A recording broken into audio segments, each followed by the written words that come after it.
Salut à tous les amoureux de Bureau Oval, très heureux de vous retrouver pour l'émission Rugby de la First Team. Donc comme vous le voyez, la configuration aujourd'hui est un peu différente de d'habitude. On n'a pas eu accès aux locaux et à notre studio adoré.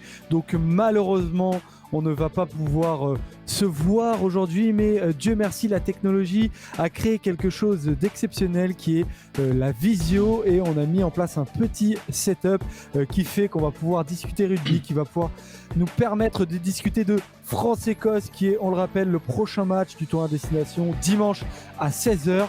Et Dieu merci, grâce à cette configuration, nous allons pouvoir parler de rugby avec Yam. Oui, il est là. Oui, le retour. Quel plaisir. Non, ravi d'être là, hein, les gars. Ça faisait très très longtemps que j'avais pas pu faire une petite émission avec vous, donc ravi d'être là, vraiment. Et tu étais, pour le tout dire, notamment au Burkina Faso, où tu es parti pour faire un stage très important avec ton équipe, parce qu'on le rappelle, tu gères donc pour la fédération du Burkina Faso la sélection. Et au-delà de ça, tu es l'ouvreur du Burkina Faso.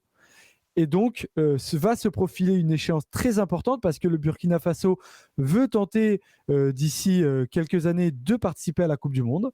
Et donc, tu prépares les qualifications à la Coupe du Monde 2023 en France, parce qu'il y a une possibilité aujourd'hui que vous y alliez. Alors, ce sera forcément très compliqué, mais est-ce que tu peux nous expliquer quel est le parcours pour que potentiellement le Burkina Faso soit à France 2023 ?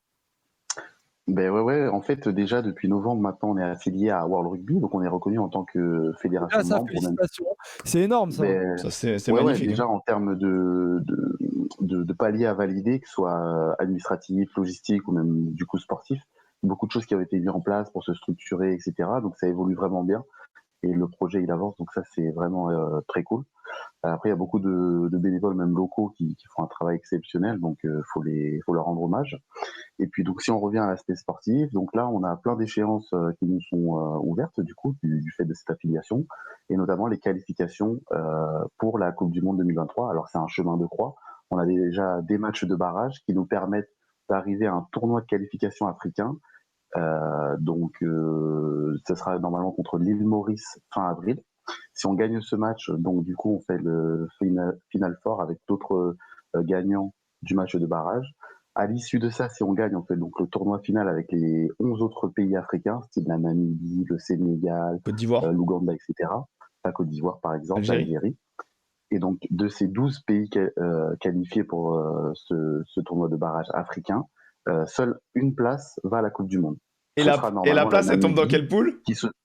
De la France en plus. Et de la Nouvelle-Zélande. C'est ça, donc c'est énorme. Donc, bon courage à ceux qui vont se qualifier. Ça devrait pas être le Burkina malheureusement, mais en tout cas ça nous fait une super expérience, parce que le groupe est assez jeune, la moyenne d'âge c'est 20 ans, 22 ans à peu près. Donc du coup les gars, ça leur fait vraiment une source de progression énorme.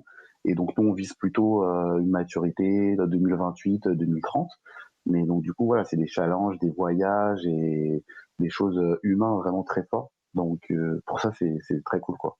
J'imagine bien en 2030, Yam, enfin 2031 du coup, 2023, 2027, 2031, Yam, le Lionel Boxis du Burkina Faso. Je pense que je serai roulant, donc je serai en tribune ou dans la loge avec toi. Il sera coach. Très loin du terrain. Ça sur le banc. Eh bien, écoute, en tout cas, on vous souhaite plein de bonheur avec la sélection. Merci. On va suivre ça forcément avec une grande attention. Et on le dit aujourd'hui, avec Emeric et Alex Priam et Ben et Paul Chambon, ça fait très longtemps qu'on y pense, mais on va se faire une émission 100% rugby africain. On va essayer d'inviter Jonathan Bess, notamment, international algérien. Capitaine de l'Algérie. Donc voilà, on prévoit ça, et ce sera avec un grand plaisir qu'on parlera de rugby africain. Moi, Emeric, quant à toi, comment vas-tu aujourd'hui? Ça va. Bah, pareil, si on est aux dédicaces, petit dédicace quand même aux Françaises du Seven, qu'on fait finale au Madrid Seven, donc bravo à elles. Elles ont perdu contre la Russie en finale 17-5, si je dis pas de conneries, donc ça fait chier, mais en tout cas, elles sont arrivées en finale, et ça c'est à souligner. On n'en parle pas souvent des filles. Là, c'était l'occasion de faire un petit clin d'œil. Et puis, la config, là, pour ceux qui découvrent, c'est la même config pour le petit bureau, qui est l'émission rugby qui parle de top 14 et de Pro D2 sur la chaîne Twitch de la First Team, qui s'appelle First Team 101. Voilà, tous les Pour la lundis à parenthèse, 18h30. Toi, tu en fais beaucoup des clins d'œil aux filles, donc ça va. Faut pas que ma meuf regarde cette vidéo. Fou dans la merde, il revient, il me fout dans la merde direct. Voilà. Pardon. Alors que c'est lui le gros baiser, quoi, c'est fou. Donc les gars, ce débat aujourd'hui est simple, il est tourné autour de France-Écosse, forcément, on rappelle, c'est dimanche à 16h. Cette question-là, doit-on au final avoir peur de l'Écosse? Doit-on avoir peur de perdre? Parce que c'est arrivé l'année dernière. C'est arrivé déjà sur le dernier tour à destination, donc forcément, il peut y avoir une possibilité de perdre. Entre-temps, on les a battus sur l'Autumn Nations Cup, mais aujourd'hui, les France-Écosse sont des matchs qui sont peut-être plus durs à jouer. Première question, les gars, déjà en 30 secondes, vous allez me dire, chacun, on va commencer par toi, Yam, ça fait longtemps qu'on t'a pas entendu parler. Est-ce que tu as peur à l'aube de ce France-Écosse? Je dirais qu'avec l'ensemble de nos éléments, les forces en présence, non, il n'y aurait pas eu match. Vraiment, quand on voit la forme actuelle des joueurs, franchement, et de l'équipe, ça tourne bien, le projet avance aussi, il n'y a pas de souci. Là, avec ce qui est en train de se passer sanitairement, effectivement, on peut craindre que ce week-end, même si on ne le souhaite pas, il y ait peut-être un revers de médaille. Aymeric? Bah, moi, je suis globalement d'accord avec Yam, c'est-à-dire que là, notre équipe, elle était belle, elle est jolie. On a même vu des remplaçants vraiment talentueux dans l'Autumn Nations Cup. Maintenant, là, l'équipe est totalement déconstruite. T'as un groupe, t'as des joueurs qui vont normalement arriver dans le... Je pense que t'as le tableau après. Mais donc, t'as des joueurs qui vont arriver dans le groupe France qui n'ont pas connu encore ce groupe France. Donc, ça va être compliqué, en fait, d'apprendre la manière de jouer, tout simplement. En 2 entraînements, quoi. Bah ouais, c'est assez incroyable. Alors, on va se pencher justement sur cette situation. Si vous ne l'avez pas suivi, en fait, il y a eu énormément de cas de Covid-19 dans le groupe France, qui, on le rappelle, à la base, il y avait 42 joueurs. Il a été réduit à 31 pour créer une bulle sanitaire. Malheureusement, la bulle a totalement éclaté. Voilà, vous le voyez en tableau. Tous ces joueurs-là, à gauche, sont des joueurs qui sont positifs au Covid-19 et donc forfait pour France-Écosse. Donc le plus important d'entre eux, malheureusement, Antoine Dupont, sportivement parlant, parce que la première chose qu'on va dire, c'est qu'on souhaite prompt rétablissement à tous ces joueurs-là. Gabin Villiers, Mohamed Aouaz, Julien Marchand, Arthur Vincent, Charles Olivon, Brice Dulin. Et ensuite, il y a plein de potentiels remplaçants. Romain Botta-Fifénois, Cyril Ball, lui, est un titulaire. Peato Movaca, Baptiste Pesanti, le dernier d'entre eux. On tourne cette émission le lundi. Donc, la dernière information qu'on a. Tout peut arriver d'ici là. C'est le bingo du Covid avec l'équipe de France. C'est terrible. Quel joueur ne sera pas covidé? Et en plus des joueurs, on sait qu'une sélection, c'est surtout aussi beaucoup d'organisation. C'est ce qu'a apporté aussi Fabien Galtier. Et malheureusement, il y a 3 hommes importants du staff, donc Fabien Galtier, Rachid Ghezal qui est chargé de la touche et en équipe de France, et William Servat qui est chargé de la mêlée. Quand on sait la force de l'Écosse dans ces secteurs de jeu, ça peut poser de gros problèmes, et tout simplement autour du jeu d'avant et de la préparation des matchs. Et il y a un joueur qui est un membre du staff qui, à l'heure dont on parle, est suspicieux. Donc on va voir comment ça se passe. Tout ça pour vous dire que la bulle a totalement éclaté et que aujourd'hui, à l'heure à laquelle on parle, on sait que dans 48 heures, World Rugby va prendre une décision, le comité du 6 Nations va prendre une décision pour savoir si oui ou non le match va se jouer. Aymeric, j'aimerais te poser la question, tu as étudié la question, est-ce que oui ou non, le match tout simplement peut être annulé, et est-ce que la France peut tout simplement perdre sur tapis vert 28-0 comme ça a été le cas pour les Fidji par exemple? Alors de ce qu'on a lu, apparemment non. Non, apparemment, quoi qu'il arrive, il y aura un report, au même titre que, tu vois, il y a eu des reports. On a fini le 6 Nations en octobre l'année dernière. Donc là, quoi qu'il arrive, soit il est joué ce dimanche-là à 16h, soit il sera joué peut-être le dimanche prochain, comme c'est une semaine de repos, entre guillemets. Et du coup, il y aurait eu le temps de sélectionner d'autres joueurs, ou en tout cas de, je sais pas, refaire une bulle, alors peut-être un peu plus imperméable.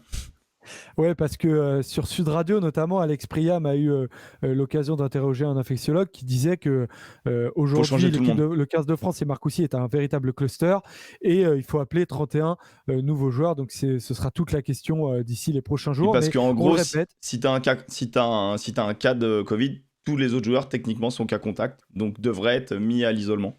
Ce qu'il disait voilà, l'infectiologue. donc il faudra envoyer soit 31 nouveaux joueurs qui Ouais, s'entraînent dans le parc à Marcoussis. Je ne sais pas comment ça peut se passer. et un autre Mais en tout cas, staff c'est le aussi. flou total à l'heure à laquelle on parle. Ouais, non, T'as c'est dit quoi? incroyable. Un autre staff aussi, du coup. Non, mais c'est lunaire, c'est lunaire, c'est On va lunaire. rappeler Guinoves, les gars. On va rappeler Guinoves et on va se régaler. Attends, il est en train de compter ses billets. Ouais, c'est vrai. Bon, en tout cas, dans tout ça, du coup, sportivement parlant, il parle d'un retour à l'entraînement collectif qui est fixé au mercredi 24. Donc, alors la question que je me pose, Ziam, toi, donc on rappelle, tu as été formé au Stade Français, tu as joué en fait d'une dans plusieurs clubs. Tu connais très bien certains préparateurs physiques du top 14. Comment le 15 de France peut-il préparer une telle échéance en reprenant que mercredi? Bah, c'est sûr que ça paraît un peu compliqué. Après, ce qu'il faut rappeler, c'est quand même, ce sont des joueurs professionnels. Donc, déjà, il y a une préparation estivale qui est faite en amont de la saison, qui prépare donc les corps à ça. En plus, il y a eu le Covid juste avant, donc ils ont été vraiment très très rigoureux là-dessus. Euh, Ensuite, évidemment, le plan de jeu, ils les ont pas appris la semaine dernière. Il y a eu le stage de préparation avant le tournoi à Nice, où ils ont pu se voir, etc. Donc bon, c'est sûr que c'est un peu handicapant ce contexte, mais les joueurs restent professionnels et là-dessus en fait, ça me fera pas peur de qu'ils revoient les combinaisons, etc. Ils vont juste s'entraîner de manière plus intensive les 2 derniers jours, tu vois, peut-être moins se reposer parce qu'ils l'ont fait déjà en amont. Le seul souci qui peut se poser, c'est justement sur le manque d'expérience du coup d'un groupe très jeune déjà à la base. Là en plus on le rajeunit encore, je parle en termes de sélection, hein, de cap. Du coup, voilà, rentrer dans un contexte international sans trop de vécu commun et en plus avec un contexte sanitaire vraiment particulier, ça fait beaucoup. Et c'est, je pense, ces éléments-là qui vont être dommageables pour les joueurs. Alors, Plus Ben n'est la pas présent technique ou en la termes tactique, de. tu vois. Oui, plus en termes de technique que de pratique. Oui, ok. Euh, Ben n'est pas présent en termes de vidéo, mais il est bien présent. C'est lui qui nous envoie tous les tableaux. Donc, on te remercie, Ben. Est-ce que tu peux nous envoyer le tableau avec les joueurs de l'équipe de France donc, qui vont remplacer tous ces joueurs qui ont le Covid-19? Donc, il y a Thomas Ramos qui a été rappelé, le Toulousain, Cyril Cazot, le deuxième ligne de l'UBB, Thierry Paiva, le pilier de l'UBB qui, lui, avait été blessé en début de tournoi alors qu'il avait déjà été appelé pour pallier à une absence. Premier appel pour Gaëtan Barlow, le talonneur de Castres. Donc, ensuite, on a Donovan Taofifenua, l'ailier du Racing 92. Rappel de Jonathan Dantier aussi, lui qui avait pas été rappelé. Le sélectionneur lui avait préféré Julien Delbuis. Et bien, il a été rappelé. Yoram Moefana qui est de retour ce week-end avec l'UBB, qui avait été absent des premières listes parce qu'il était blessé, eh bien, il est de retour. Teddy Bobigny, le talonneur du Racing 92 est de retour. Ça fait un certain nombre de talonneurs d'ailleurs. Et un retour aussi, c'est Maxime Lucu, le 9 de l'UBB. C'était un peu la surprise de la première Qui est liste de rappelé. Galtier et qui avait pas été, qui avait été renvoyé après. Aymeric, est-ce qu'il y a des joueurs qui t'ont étonné dans ces retours-là? Et est-ce qu'il y a des joueurs qui manquent selon toi? Non, en fait, ce qui est rassurant, c'est que quand tu vois la forme de Danti, tu vois Thomas Ramos, c'est des joueurs qui peuvent te vraiment assurer, qui vont faire la maille, qui peuvent arriver et quémander une place de titulaire. Je pense notamment à Danti, mais je pense qu'on va en parler un peu plus tard, tout comme Moefana. Après, derrière, je pense que Payava, bah, on en a grave besoin parce que s'il y a bien une ligne qui est touchée, c'est la première ligne. Donc, c'est pas pour rien qu'il fait appel à beaucoup de talonneurs et là, un pilier. Mais je pense que ouais, le vrai problème, c'est toute la première ligne qui est changée, quoi. Ah, c'est vrai qu'Yam, ça, c'est là où on est le plus touché, quoi.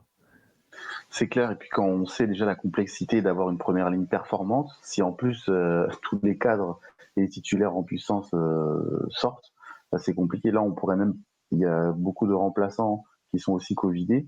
Donc c'est carrément voilà la troisième C'est première vrai. ligne qui est appelé. potentiellement sera Donc mis à jour. là, ça va être compliqué. Ouais. Qui a jamais joué Là, ça va ensemble, être compliqué. ça va être un micmac. Enfin, moi clairement, la première ligne et la troisième ligne sont des éléments qui me font peur, entre guillemets, par rapport à une Écosse qui est très forte dans ce secteur-là, quoi, notamment la conquête, quoi. Bon, en tout cas, c'est que des joueurs qui ont déjà connu le maillot bleu, sauf Gaëtan Barlow, qui est donc le talonneur du Castres Olympique. On peut juste montrer une photo, Ben, de Gaëtan Barlow, si vous ne l'avez jamais vu, hein, parce que c'est un joueur qui est pas, qui a quelque chose comme, enfin, je me rappelle plus de son âge. Il a quelque chose comme 24 ans, ou peut-être un peu plus jeune. Mais en tout cas, Gaëtan Barlow est un joueur qui performe énormément en ce moment en top 14, qui n'est pas le plus connu. C'est un Mais avec 97. Castres, c'est vrai que c'est un 90, d'accord. Donc, 97, 23 ans. Ah, ok, ouais, je me disais. Il a 23 ans, voilà. Mais voilà, donc bravo à Gaëtan Barlow qui est rappelé avec le 15 qui est appelé avec le 15 de France. Et c'est typiquement le genre de joueur qu'aime Galtier. C'est un joueur qui fait quasiment 70 minutes par match avec Castres et qui est très impactant sur le score. Il marque énormément d'essais, il casse beaucoup de lignes, donc forcément, mérité comme pour lui, Teddy Bobigny qui avait traversé le terrain en étant poussé par un de ses équipiers, je ne sais plus qui c'était, mais elle est magnifique, cette vidéo. C'est pas, c'est le troisième ligne du Racing 92. Je suis dégoûté. Bon, bref, on va pas rester 3 heures là-dessus. Mais en tout cas, voilà, c'est des talonneurs qui correspondent parfaitement à ce que recherche Fabien Galtier. Mais tu disais, juste pour revenir, tu disais, c'est pas le seul qui a jamais eu de sélection. Hein. Lucu, il a été appelé, mais pas de sélection. Toff Fenoua non plus, etc. Ils ont déjà été dans le groupe France élargi, mais ils n'ont jamais eu la première cape. C'est pour éviter un commentaire.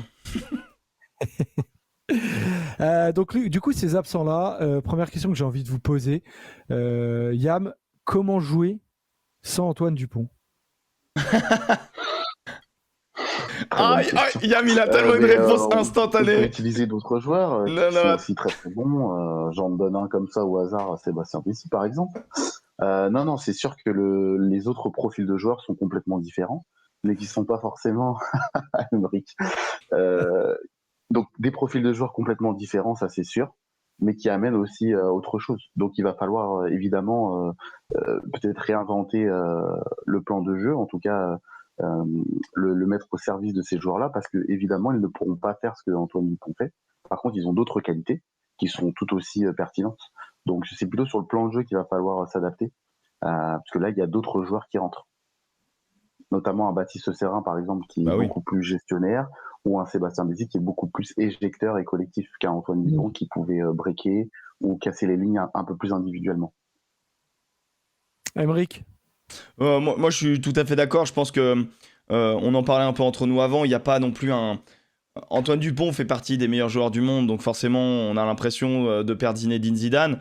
Il n'y a pas un gap non plus. On fait pas jouer... c'est pas moi qui vais jouer dimanche, tu vois. Serin ou Bézi, c'est du très très haut niveau, c'est du très très très bon neuf. J'ai pas vraiment beaucoup d'inquiétude. C'est des mecs qu'on prouvé en Coupe d'Europe, c'est des mecs qu'on prouvé dans des phases finales. Quand tu vois le début de saison, notamment de Serin, parce que je pense que c'est lui qui va jouer, et l'importance qu'il a dans le groupe France, je suis pas vraiment inquiet, quoi. Je trouve qu'il fait plutôt une bonne saison. Je trouve que ses sorties sont convaincantes. En effet, il est bien plus gestionnaire.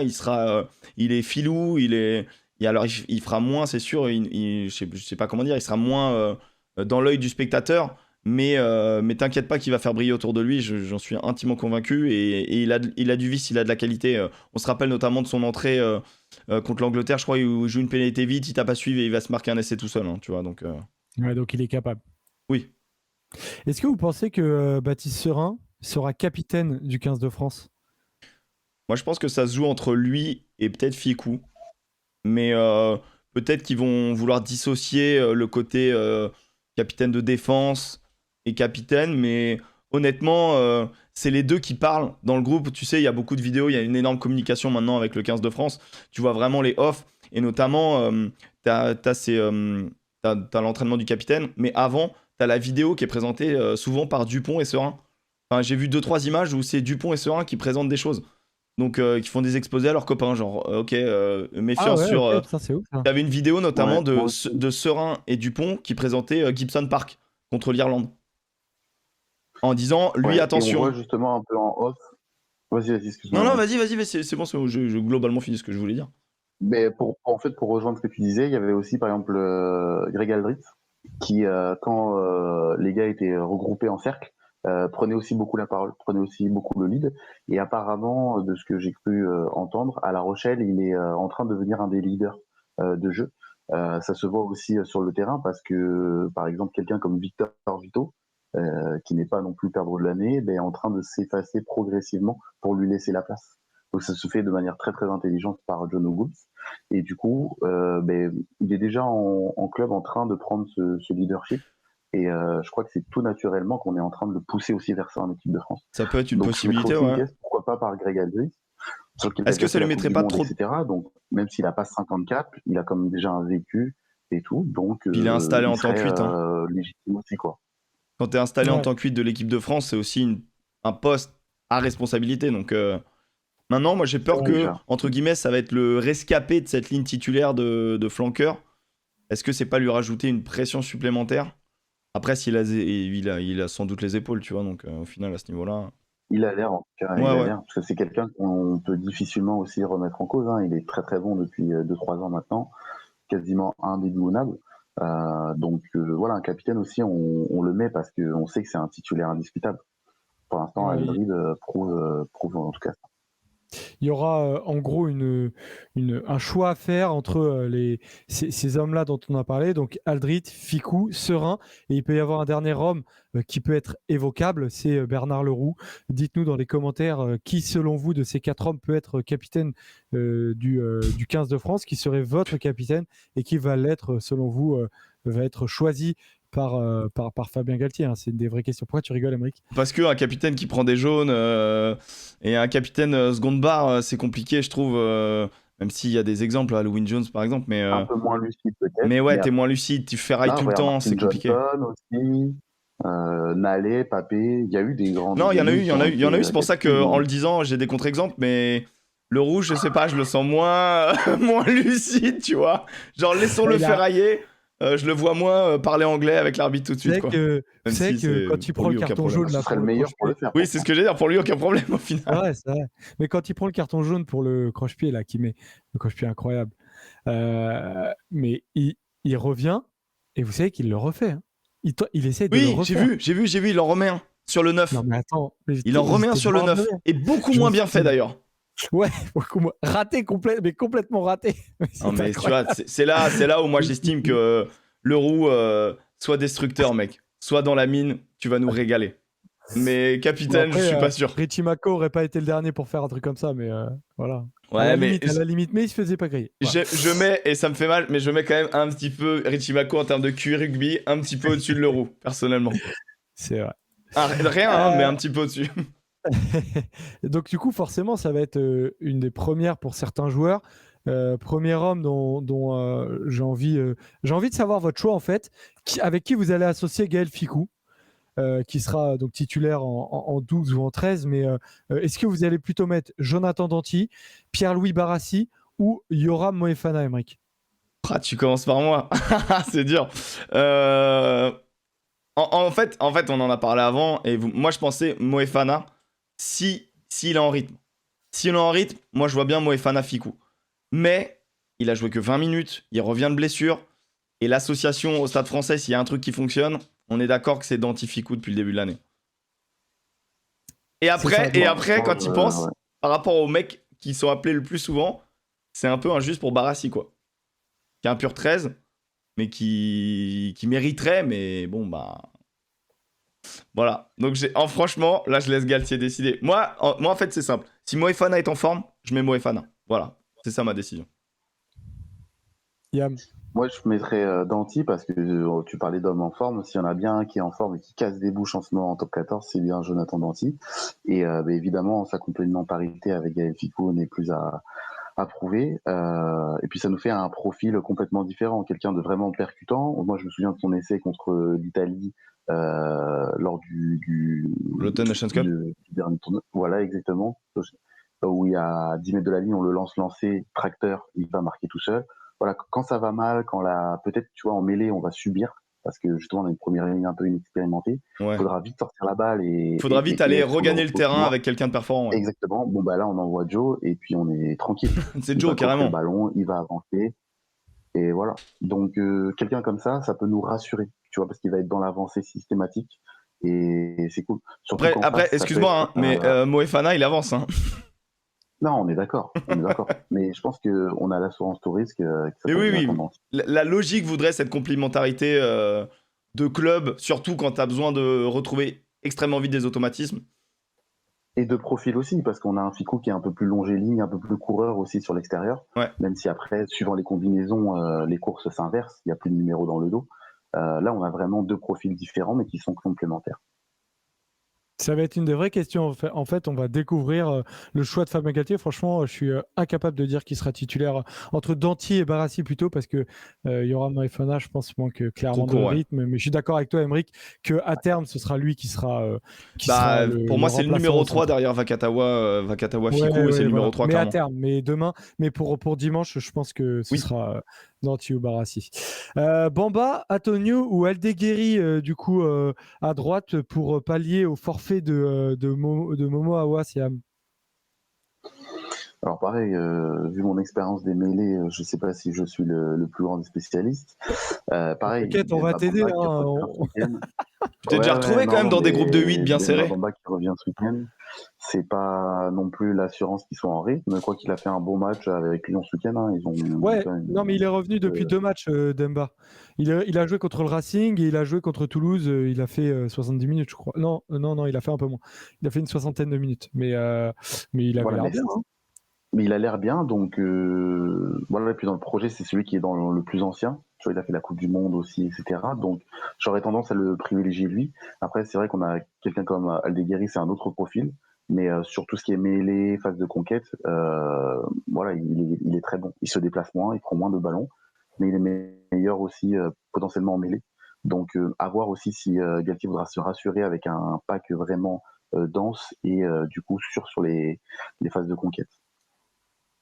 Aymeric, tu ferais quel choix? Bamba, là, il est revenu, il a fait 35 minutes, là, du coup, j'ai regardé 35 minutes contre le Racing, il était remplaçant, et là, contre Toulouse, il est titu, il fait 60. Tu fais 60 contre Toulouse, même si c'était pas l'équipe type de Toulouse. C'est un bon match. Hein, c'est un bon match. Donc moi, je pense qu'il doit être prêt. Pour moi, c'est le titulaire devant Aouas. Donc j'espère qu'il va revenir. Et derrière, je mettrai Antonio, parce que quand Antonio rentre, beau bébé. Ouais, c'est clair.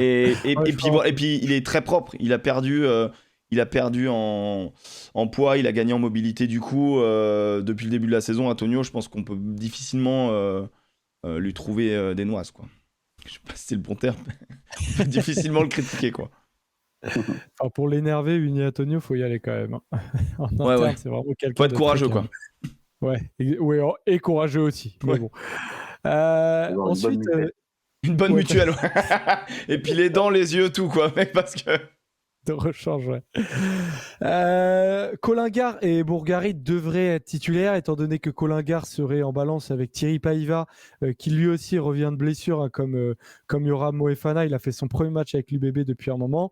Et Bourgarit est le troisième talon, mais Kamisha et Julien Marchand ne sont pas là. Est-ce que comment, selon vous, ils vont découvrir ce très haut niveau, Bourgarit et Colingard, parce que forcément, ça va être hyper compliqué pour eux de rentrer là-dedans. Hassan Colingard, Yam, c'est un joueur que tu as particulièrement suivi depuis son arrivée au Racing 92 ? Oui. Parce que déjà, il était international dans pratiquement toutes les catégories jeunes, hein, depuis moins de 18, si je ne dis pas de bêtises, champion du monde moins de 20, même s'il se fait le genou, le cou croisé en demi, je crois. C'est une brute. Franchement, c'est pour un pilier, il est très très fit. Son père était entraîneur de kickboxing aussi, un peu comme Kamisha. Donc c'est quelqu'un qui est naturellement très très musclé, très très gaillard. Et justement, dans ce que prône Fabien Galtier, en termes de dynamisme, de plan de jeu, etc., il rentre parfaitement là-dedans. Et puis surtout, il est en train de franchir un cap en mêlée, là. Et en top 14, il tient plus que la route. Donc potentiellement et progressivement, il est en train de prendre la place de quelqu'un comme Eddy Benarous, par exemple. Et il devient vraiment très très crédible. Donc là, ça va être un vrai test face à la mêlée écossaise pour moi. Voilà, il est en train de découvrir ce que c'est le niveau international. Moi, honnêtement, c'est pas celui qui me fait le plus peur parce que c'est vraiment un guerrier et je pense qu'il va s'accrocher et je pense qu'il va faire 50 bonnes minutes, quoi. Et en face, il aura pas Fagerson non plus, tu vois. Donc ça va aider, je pense. Ouais, c'est vrai. Et Bourgarit, Emmerich, c'est un peu la même chose aussi. Je pense qu'on n'a pas à avoir véritablement peur d'un Pierre Bourgarit. Alors, je te vois faire la moue. Bah, franchement, t'enlèves Baye et Marchand, oui, ça va, oui, on a des bons joueurs derrière, mais t'enlèves Baye et Marchand quand même, tu vois. Genre Marchand, Marchand, ça fait du mal. C'est quand même le talon titulaire, le talonneur, c'est un poste tellement important. Tellement important. Maintenant, oui, Bourgarit Colingard, Bourgarit est dans le groupe depuis longtemps. Et il a mérité sa place totalement par son niveau de jeu. Il n'a pas mérité sa place pour X ou Y raison parce qu'il n'y avait personne. Il a mérité sa place parce que par niveau de jeu, il était en train de talonner Kamicha, tu vois. Donc à un moment donné, c'est pour des vraies raisons. Donc oui, ça va faire la maille. Maintenant, oui, je fais la moue parce que Baye Marchand, c'est très bon. Surtout sur le dernier match, on le voit contre l'Irlande, c'est très fort. C'est vrai. Non, mais t'as raison. Et le dernier poste auquel on s'intéresse, c'est le poste de troisième ligne L. Donc, on le rappelle, Aldrit est seul joueur qui est encore présent dans le groupe, étant donné que Charles Olivon n'est plus. Non, mais d'ailleurs, je dis une bêtise. C'est seul Charles Olivon, le capitaine, a le Covid-19. En revanche, il reste une place, si je ne me trompe pas, 2 places du coup autour de Greg Aldrit. Et donc il y a Dylan Cretin, il y a Cameron Wauquiez et il y a Anthony Gelonche. Alors, lesquels est-ce que vous prenez pour accompagner Aldrit et pourquoi, Yam? Alors moi, quand je regarde le groupe écossais, en fait, je me dis qu'il va falloir du répondant et surtout dans les zones de rock, qui va être primordial, empêcher Amis Watson de mettre ses mains pour contester. Donc je vais mettre ou privilégier quelqu'un comme Anthony Gelon, qui va lui mettre des grands coups de casque à la Castrez, comme je sais que notre Ben aime bien, parce que justement, il va nous pourrir tous les ballons et il va nous ralentir les sorties de balles. Et nous, on sait très bien que si justement on perd notre fluidité, notre vitesse d'exécution, ça va être compliqué. Donc je mettrai Gelon titulaire pour justement empêcher Amis Watson de nous contester les ballons. Et puis après, j'ai cru comprendre justement dans les reportages un petit peu que met à disposition la Fédé en inside, que quelqu'un comme Cameron Wauquiez est en train de vraiment beaucoup plaire au staff.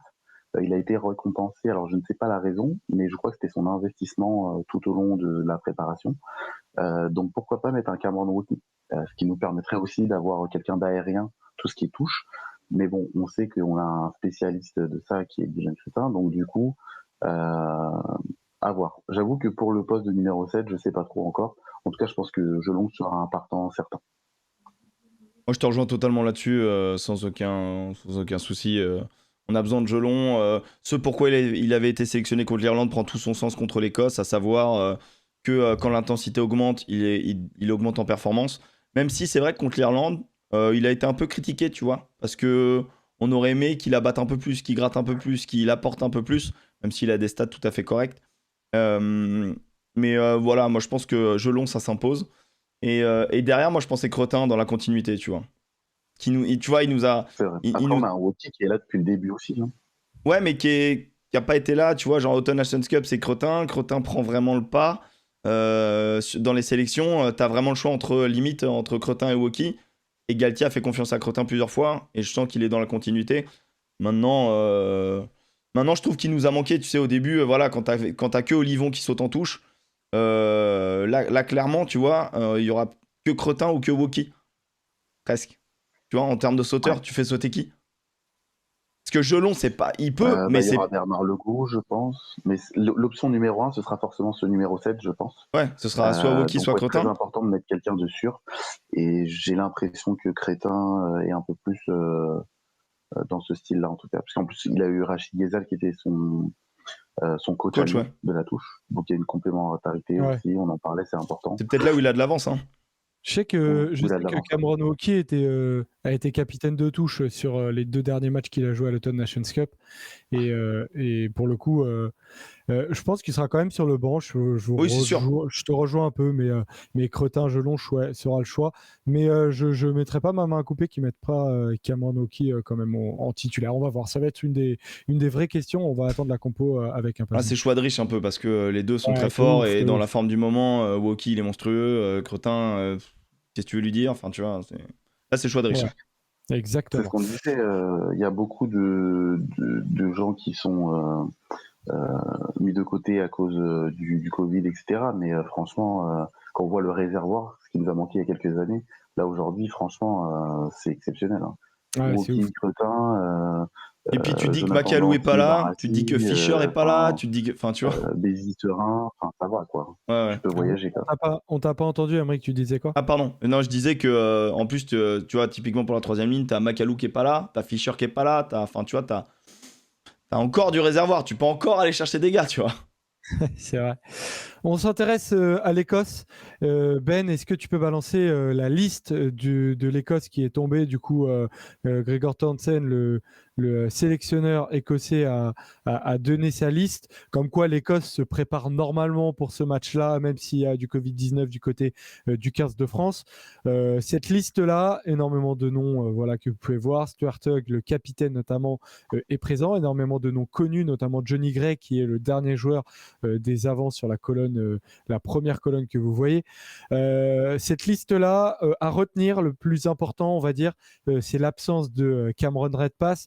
Dans notre preview du tour à destination, où vous avez fait un focus sur les jeunes joueurs à suivre. Il en faisait partie. Il a notamment fait un énorme match contre l'Angleterre.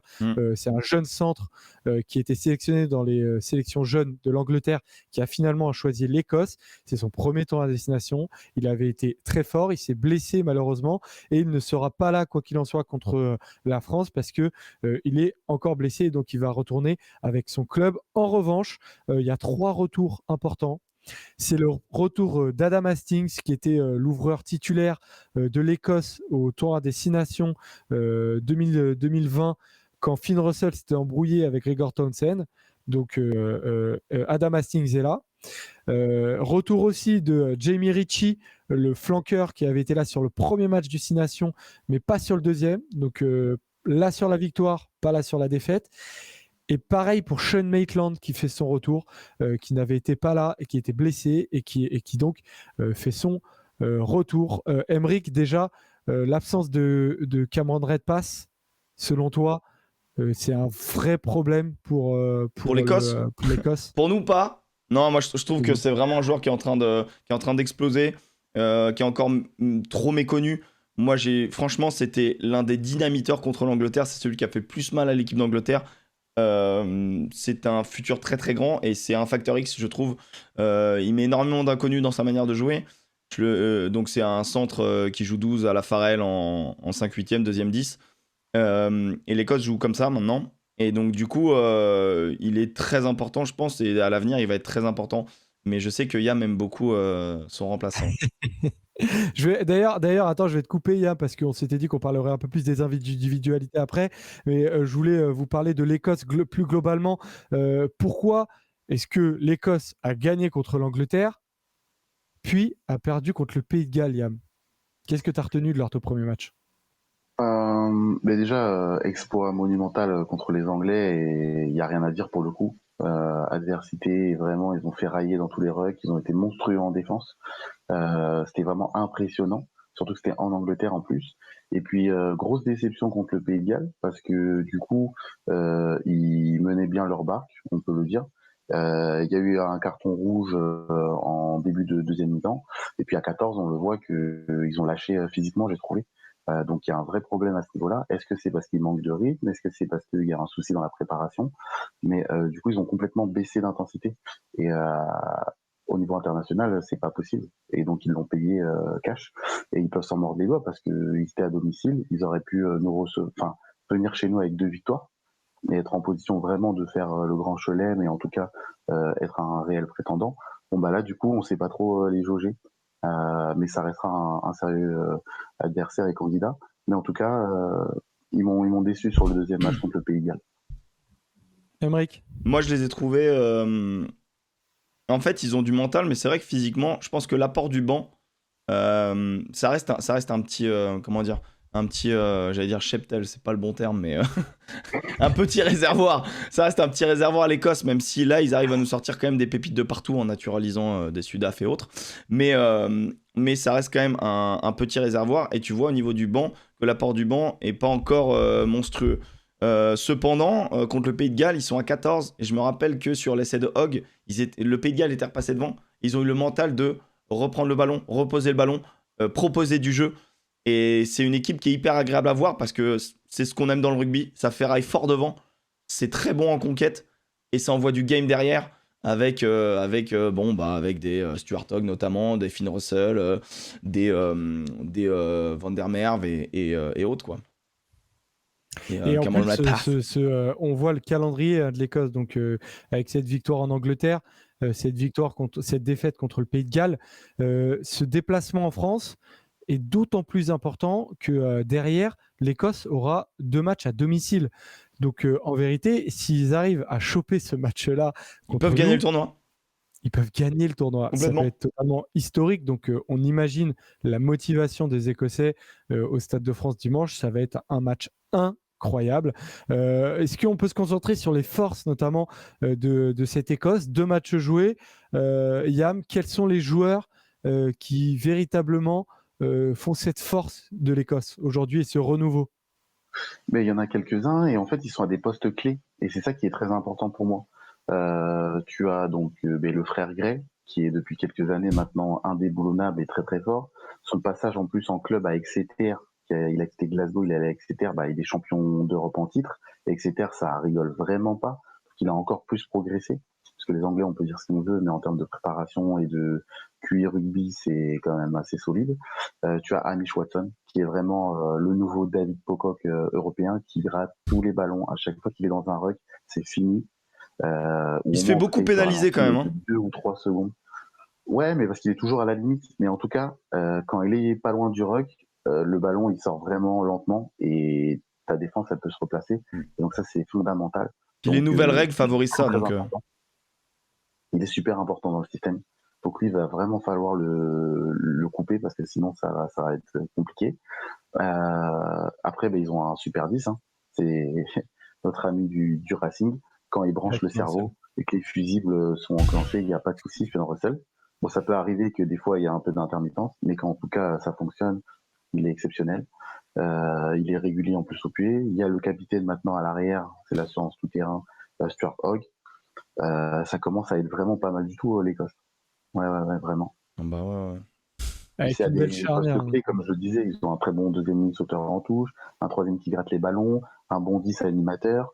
Et un arrière aussi qui casse la baraque, qui est sur toutes les relances très dangereux, qui met un plus de la vitesse, il est quasiment insaisissable, il a une très grande longueur de jeu au pied, donc il peut dégager loin. Non, ça commence à être vraiment pas mal l'Écosse. Puis Van der Merwe, Maitland. Van der Merwe et Maitland sur les ailes aussi, t'es pas là pour rigoler, hein. Faut se les prendre dans la gueule. Hein. Ouais, et même. Van der Merwe, c'est 105 kilos. C'est pas à Twickenham. Il a 3 mecs sur le rable et ça l'empêche pas de marquer, par exemple. Le pire retour intérieur dégueulasse. Il récupère tout le monde sur le rable et il va à dame quand même. C'est incroyable. Il fait un 90 105 kilos. Donc, il commence même presque à avoir énormément aussi de réservoirs, hein, parce que si Sean Maitland était là sur le premier match, il n'était pas là sur le deuxième, et pourtant ils ont envoyé Darcy Graham, l'ailier de 23 ans, que je trouve aussi très fort. Donc ils ont du réservoir et ça risque d'être de taper fort. Et le dernier dont je voulais parler, c'est Ali Price, dont on parle moins forcément parce que tu as toujours Adam Hastings, Finn Russell, les 10 écossais qui prennent beaucoup de place médiatiquement parlant. Mais Ali Price, quand on voit le petit coup de pied par-dessus qu'il est capable de donner sur le dernier match contre le Pays de Galles, c'était pour l'essai de Graham justement. Putain, le mec le timing il est incroyable. Le timing il est magnifique, personne ne s'y attend je pense, et le coup de pied est magnifique, donc c'était hyper bien joué. Donc voilà pour les forces de l'Écosse. Maintenant c'est une équipe quand même qui a perdu contre le Pays de Galles, donc pas pour rien, et notamment qui a perdu Zander Fagerson sur une charge sur Ken Owens. Il a pris rouge, charge à l'épaule dans la tête. Yam, il va être remplacé par un homme que tu connais particulièrement bien. Est-ce qu'il y a une véritable différence de niveau entre lui et ce remplaçant-là? Pour moi, pas vraiment, où elle est vraiment très infime, parce que Neil, donc, qui va être son remplaçant, en fait, il a été naturalisé juste avant la Coupe du Monde, au Japon. Il est d'origine sud-africaine, et en fait, c'est un vrai pilier de métier, un peu à la Aldeguerri ou un Nico Mas à l'époque, pour les plus anciens qui nous regardent. Donc, sur tout ce qui est justement phase de conquête, c'est quelqu'un qui va assurer vraiment. Il va peut-être être moins mobile dans le jeu, il est beaucoup moins imposant aussi en termes de gabarit, mais c'est une petite bûche, quoi. Donc Nel, c'est quand même pas mal. Donc là-dessus, non, je pense que vraiment la différence, elle sera vraiment infime pour répondre à ta question. D'accord, ok. Je pensais vraiment Pas si que perdant que ça. bah, c'est pas rassurant tout ça. Non. Non, ben non. Après, je suis pas certain que prendre Et, Colingard, ça le fasse marrer aussi, hein. De non, mais quoi? voilà, il y aura du répondant. Prendre Colingard, je suis pas certain que ça le fasse marrer aussi. Ouais, ça va être un des véritables duels, hein, deux joueurs qui vont être lancés véritablement dans le grand bain pour un match hyper important pour les deux nations. Ça va être hyper intéressant. Et alors la question qu'on commençait à se poser tout à l'heure, c'est l'absence de Red Pass. Emric, James Lang va le remplacer. Quel est le gap entre les deux, selon toi? James Lang a fait un bon match contre le Pays de Galles, déjà. Profil également un peu similaire dans cet esprit de deuxième 10. Donc, écoute, moi, je vais pas te mentir, je l'ai pas vu jouer des millions de fois. Mais contre le Pays de Galles, j'ai trouvé qu'avec Harris, ça envoyait quand même pas mal au centre du terrain. C'était assez propre défensivement. Maintenant, j'ai pas plus d'opinion que ça sur la différence à ce niveau-là, quoi, entre les deux joueurs. Je sais que, enfin, moi, j'ai regardé vraiment Cameron Redpath, donc je sais le potentiel du gars. Le comparer à Lang, j'ai moins de visuel. Ouais, parce que ce que tu disais, Yam, tu nous disais que tu connais un peu James Lang. C'est un peu le même profil que Cameron Redpath. C'est des 12 ouvreurs, en fait. C'est ça, ouais, des distributeurs vraiment, des animateurs. Donc on sera en tout cas sur le même profil de joueur. Lang, il joue énormément à Harlequins et il seconde justement Marcus Smith, que je trouve vraiment très très bizarre qu'il ne soit pas dans le squad anglais. Et Repas, c'est pareil. Donc pour moi, pareil. En tout cas, en termes de niveau, bon, je sais pas trop, mais en tout cas, en termes de profil de joueur, le profilage, ce sera vraiment la similitude, je pense. Mais c'est là tout le danger du match, c'est qu'on va avoir une équipe d'Écosse qui connaît ses plans de jeu, qui va être vraiment sereine sur ce qu'elle sait faire. Les manques sont vite palliés, donc on va avoir une équipe très organisée face à une équipe de France qui justement avait enfin un jeu assez léché. Et on sait que le rugby à ce niveau-là, c'est des plans de jeu qui s'enchaînent, c'est des positions, tu sais machinalement où tu dois te placer. Il y a très peu de place à l'improvisation. Il y a certains postes qui ont le droit d'être un petit peu électron libre, mais très peu. Et du coup, injecter de nouvelles personnes dans ce groupe France, avec en plus un staff qui a 12 bornes derrière des vitres de plexiglas, c'est là où je pense, en 2 entraînements, où on va voir peut-être une équipe de France moins bien huilée et face à une équipe qui monte en puissance, quoi qu'on en dise, quoi. Donc, Ouais, c'est vrai. on reste l'équipe de France avec un énorme potentiel. Maintenant, je ne mettrai pas la maison sur l'équipe de France, quoi. Ouais, je vois ce que tu veux dire. On va voir si tu mets la maison sur le Pays de Galles ou l'Angleterre. Ben, est-ce que tu peux nous balancer le calendrier du tournoi à destination pour voir les 2 autres matchs qui vont avoir lieu?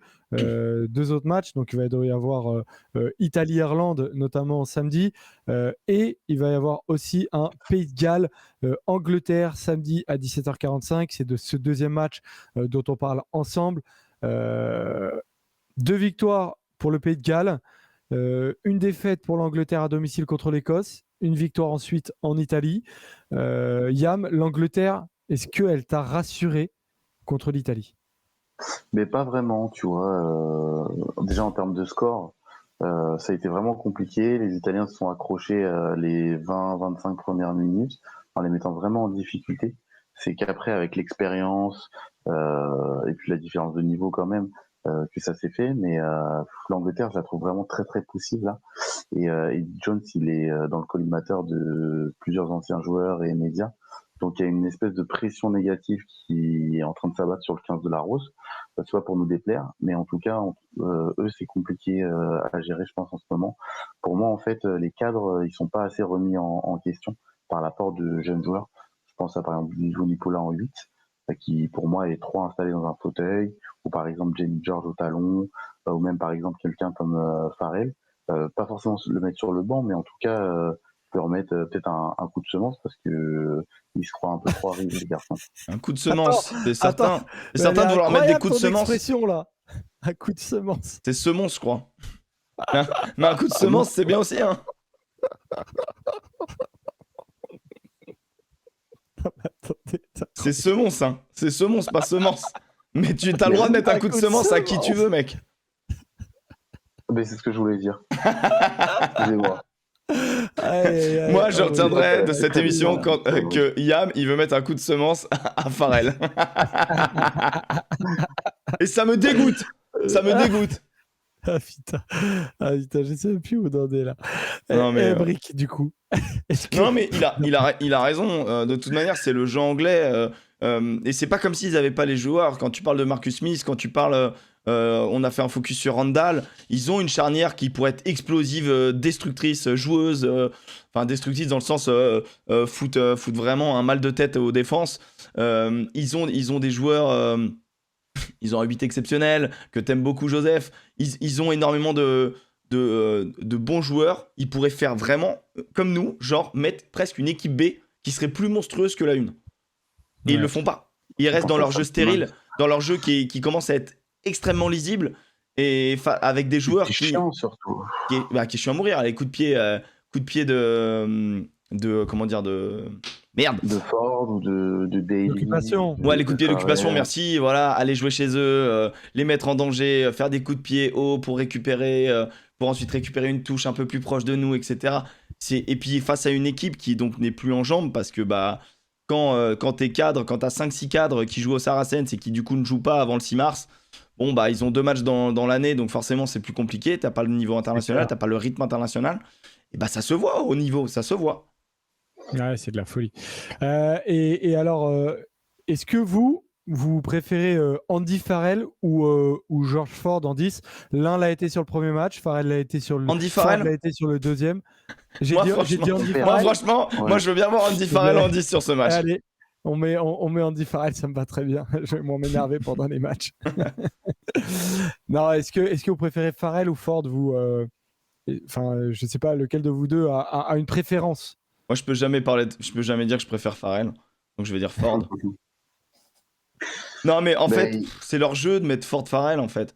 Tu vois, quand ils ont changé en mettant Lawrence, bah ils l'ont vite changé dans le match dès la 50e, je crois, ou 45e, parce que ça fonctionne pas, parce que Farrell, il est pas en rythme. C'est ça le problème. C'est que Farrell, il est nul là en ce moment. Il est nul. Ben ouais, disons que la problématique Saracens, c'est qu'en étant en deuxième division anglaise, forcément, ils ne font pas les matchs de championnat. Ils les préservent, donc ils font des séances spécifiques avec la fédé de physique. Hein, donc c'est bien de faire des fartleks et tout, mais ça ne te prépare pas au rugby, quoi. C'est quoi des fartleks? C'est ce qu'on appelle des séances de prépa physique à haute intensité aérobique, en fait. Ah, c'est le truc qui a été inventé par Fabien Galtier, non? C'est pas lui qui a inventé la haute intensité? Non, c'est les C'est Thomas Edison. Ah, je croyais que c'était lui, qu'il y avait que lui. Ok. D'accord, ok. Donc, ouais, ça résout pas tout. Ouais. Pas un match, quoi. Ouais, donc, bien sûr, ouais, je comprends. Et on voit que Ford, qui lui joue en club à Leicester, est quand même beaucoup plus en rythme, quoi. Ouais, et puis je pense que c'est un joueur qui est. Enfin, moi, je trouve qu'on sous-estime énormément. Et effectivement, c'est lui qui rend beaucoup Farrell très très fort et qui est. Et je pense que cette équipe d'Angleterre joue mieux quand il y a Ford et quand ils mettent pas en plus un centre, une baraque comme Lawrence, qui est un joueur qui est très fort. Hein. En première chip, il a largement montré à quel point il était fort. Mais c'est pour ça aussi qu'il y a des joueurs comme Joseph qui sont plus dans le squad. C'est parce que justement, je pense que cette équipe quand même d'Angleterre a besoin de joueurs qui font quand même un peu le jeu et qui occupent bien, parce que avoir une équipe de cassage de ligne sans occupation, là, ça devient vraiment horrible à regarder. Et non, il faut une association forte Farrell. Un mot sur le Pays de Galles. Et il faut un autre 9 aussi. De quoi ? En Angleterre, il faut aussi un autre 9. Ah, mais malheureusement, tu n'auras pas Harry Randall parce que Harry Randall est blessé. Ouais, out. Mais non, mais que ce soit Robson ou Young, faut arrêter quoi. Au bout d'un moment, faut arrêter. Ils sont nuls à chier, voilà, pardon, mais. Parce que t'en penses, Yam, mais. Bah si, mais c'est pareil. Young, ça fait partie des cadres qui sont jamais remis en question. Le gars, il est titulaire tous les matchs, donc il s'installe dans un fauteuil, dans une espèce de routine, il est tranquille, quoi. Et donc du coup, s'il a pas le petit derrière, ou en tout cas son concurrent pour lui mettre un peu de concurrence, bah du coup le gars il s'endort sur ses lauriers, quoi. Ben ouais. Et je pense que c'est ça le problème en 15 de la Rose. Ouais, pas assez de concurrence, hein, mais c'est dans le délire aussi de Eddie Jones, qui est énormément copié par Fabien Galtier. Dans le futur, en tout cas, ce qu'il veut faire, c'est de donner des caps, énormément de caps dans le rugby international à ces joueurs-là. Et du coup, forcément, effectivement, de les installer, c'est vrai que ça peut créer des situations comme celle-ci. 2 victoires du coup pour le Pays de Galles, parce qu'après à la fin je vais quand même vous demander votre prono. Aymeric, est-ce que selon toi ces 2 victoires qui sont en trompe-l'œil? Bien sûr. Ouais, c'est clairement des victoires en trompe-l'œil. On a d'ailleurs le calendrier du Pays de Galles. Donc victoire contre l'Irlande, on le rappelle, 21-16, et victoire en Écosse, 25-24. C'est en trompe-l'œil, mais ça veut pas dire que voilà, nous on les a tués en preview entre guillemets parce qu'ils sont en reconstruction. Mais on voit déjà les premiers éléments de la reconstruction. On voit donc ce jeu qui se veut plus offensif. Mais du coup, qui dit reconstruction, dit des plans de jeu un petit peu flous pour le moment pour la majorité des joueurs. Et tu as des moments, notamment quand ça commence à fatiguer un petit peu, après des longues séances, des joueurs qui sont perdus sur le terrain, qui savent pas où se mettre, et qui machinalement vont se mettre dans des blocs ou qui vont gêner la fluidité du ballon. Et je trouve que c'est une équipe qui, du coup, comme les joueurs ne sont pas placés à des endroits prévus, fait énormément de fautes de main. Ou de mauvais choix de jeu. Et ça se voit encore. C'est une équipe qui doit se roder. Et pour le moment, la victoire de l'Écosse, je suis désolé, elle tient certes un bon ferraillage devant, mais ça, on sait qu'ils sont valeureux. Maintenant, elle tient aussi sur les épaules d'un homme, qui est le X-Factor, qui est Rhys Zamit, quoi. Et puis, il joue à l'aile, donc il est quand même très très loin du jeu. Donc déjà là, il va y avoir un gros test ce week-end. On va voir vraiment où ils en sont. Mais ouais, pour moi, le Pays de Galles, c'est pas encore ça. Alors c'est pas que de la faute de Pivac, mais il y a surtout aussi le réservoir gallois qui est en train de s'amoindrir, quoi. Oui, il y a des Rhys Zamit, mais tu vois, il y a beaucoup de joueurs qui sont là depuis très très longtemps. Fallet Taos, pareil, ça commence à être très très vieux, il s'essouffle. Je pense qu'il a mal partout, le pauvre. Tu vois, en première ligne aussi, c'est pas la folie. Alf Penny, il a quel âge ? C'est une légende, là-dessus, il n'y a aucun souci. Mais qu'il ait autant de sélections, c'est qu'au bout d'un moment, il n'y a pas meilleur que lui. Et à 34 ans, c'est qu'il y a un problème. 35, Halloween Jones. 35 ans. 35. Alf Penny, je viens de voir, 32 ans. Tu vois, Alf Penny, même lui, il commence à fatiguer, tu le vois. Hein. Ouais, tu vois, après, c'est un excellent buteur, il n'y a pas de souci. Halloween Jones, c'est le capitaine, il est encore très très fort à 35 ans. Ouais, moi je m'attendais à un moins bon niveau d'Halloween Jones. C'est quand même qu'il y a un manque de réservoir, quoi. Ouais, c'est vrai que ça peut poser problème. Et du coup, Aymeric, tu as évoqué cette reconstruction du Pays de Galles. Donc, on attendait un peu de voir quel choix allait faire le sélectionneur Wayne Pivac, on le rappelle, qui a succédé quand même à un monstre du rugby qui est Warren Gatland, qui a offert un 6 Nations au Pays de Galles. Est-ce que Wayne Pivac, selon toi, comment ? T'as dit quoi ? Plusieurs, je crois, 2 grands chelems au moins. Deux. Au moins 2, je crois. Est-ce que, selon toi, Aymeric, Wayne Pivac mérite peut-être plus de crédit médiatiquement parlant, parce que j'ai l'impression, voilà, que Wayne Pivac, c'est un peu papy qui va vite virer, et dont on n'a pas forcément envie de parler. C'est pas Brunel non plus, mais en gros, c'est un peu Brunel, en gros, la comparaison. Non, moi, je pense que... Vraiment, ouais. Moi, je pense pas. Je pense qu'il arrive avec une autre philosophie de jeu, et ça prend du temps, en fait. Surtout avec le petit réservoir qu'il a. Je pense que ça prend du temps. Il a décidé de changer la manière de jouer du Pays de Galles. Bon, tu changes pas comme ça du tout au tout. C'est pas possible. C'est pas possible. Surtout qu'il passe après Gatland qui est resté presque 10 ans. Donc, il y a des habitudes, il y a tout ça à remettre en avant. Il me semble pas que Gatland ait gagné tout de suite. Ça va pas se faire en un jour. Ah, et puis Wayne Pivac, on le rappelle, qui a gagné notamment avec les Scarlets le Pro, c'était le Pro 12 encore, c'est en 2018. Non, c'était déjà le Pro 14. Oui, c'était le Pro 14, vu que là maintenant c'est Pro 16. Pro 14 d'ailleurs. Qui avait gagné en 2017 avec les Scarlets, qui a été en finale en 2018. Donc c'est quelqu'un qui a un CV. Et forcément, je suis le premier à douter un peu de certains de ses choix. Mais peut-être qu'il faut lui laisser effectivement du temps, comme vous le proposez. Du coup, dernière question, les gars. France-Écosse, quel prono? France. Moi, je dis que déjà, il y aura pas. Moi, je dis que j'ai pas envie de dire Écosse, c'est ça? Non, franchement, bah, tu connais. Moi, je mettrais un billet sur l'Écosse et avec une victoire de moins de 5 points. De moins de 7 points. Allez, moins de 7 points. T'es honnête. Okay. Mais pour tout ça, je vois. Après, l'équipe de France nous a surprise à l'Autumn Nations Cup. En ce moment, on marche sur l'eau. J'allais dire, on roule sur l'eau encore plus fort. Mais on marche sur l'eau, donc pourquoi pas. En ce moment, j'ai l'impression qu'on est intouchable. Donc, on a des monstres. On a des monstres à tous les postes. Tu fais preuve d'humilité, Aymeric. Tu as le droit aussi, c'est bien. Mais je vois bien Écosse de 3 points. Ça rentre, quoi. Ah, il l'a dit. Et du coup, Pays de Galles, Angleterre, les gars. Angleterre. De moins de 5 points. Ouais, je pense aussi à mettre une petite pièce pour les Anglais parce qu'ils vont pas se laisser non plus critiquer comme ça éternellement. Et les Gallois, la marche elle est haute quand même encore. Ouais, je pense que l'Angleterre va se réveiller. Après, en vrai, s'il y a un rouge ce week-end et samedi, ça va se terminer sur une. Ça m'étonnerait pas qu'il y ait une victoire de 15 points d'écart, quelque chose comme ça, parce que franchement, moi je le vois comme ça. Je pense que l'Angleterre va s'énerver ce week-end et que le Pays de Galles va sauter. Ça va être trop. Enfin bon, voilà quoi. On verra. Ce sont des propositions. Et donc l'Italie, Irlande-Italie alors? Ah oui, Irlande-Italie. C'est match pour la. Non mais tu sais qu'en vrai, les Italiens, ils sont agréables à voir jouer. Donc moi, j'aimerais bien une surprise. Je pense qu'ils vont se faire casser la gueule devant. Il y a un joueur qui brille avec l'Italie, qu'on découvre dans le 6 Nations un peu. C'est Montana Ioane, surnommé Monty Ioane. Et toi, Yam, t'as joué avec lui, c'est ça?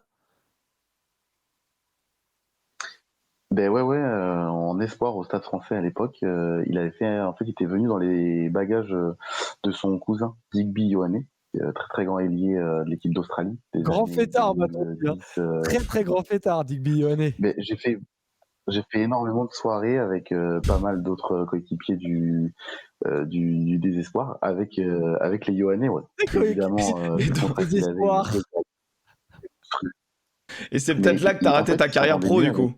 Parce que nous, on était à la cool, quoi. On se prenait moins la tête que les mecs de la première. Et franchement, ils nous kiffaient.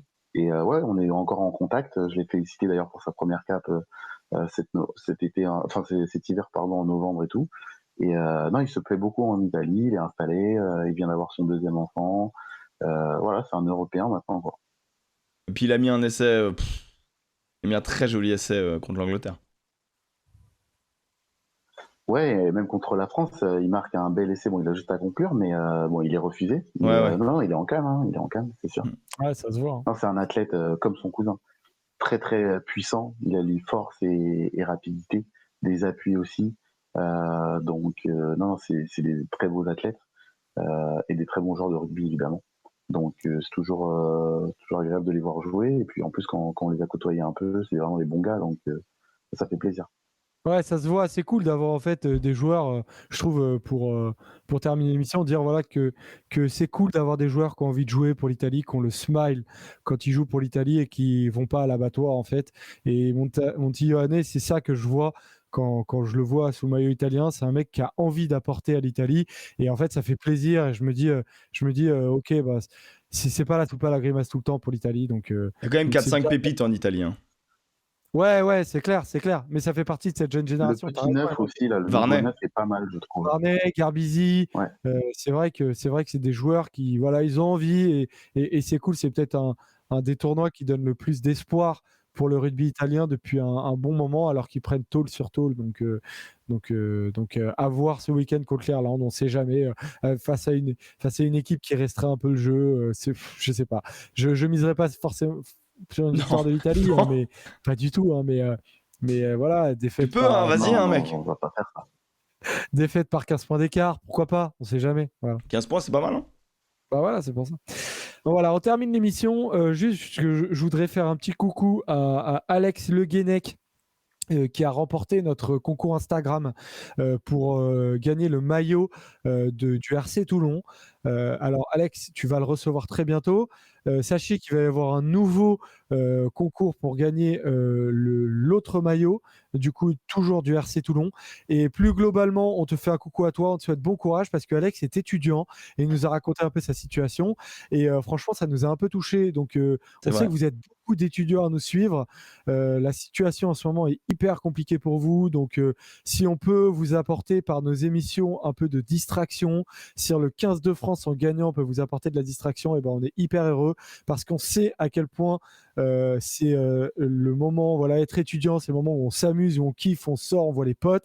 Et en ce moment, malheureusement, merde, quoi, c'est pas possible. Donc on pense très, très, très fort à vous quand même, les gars. On avait envie de le dire, Aymeric, ça.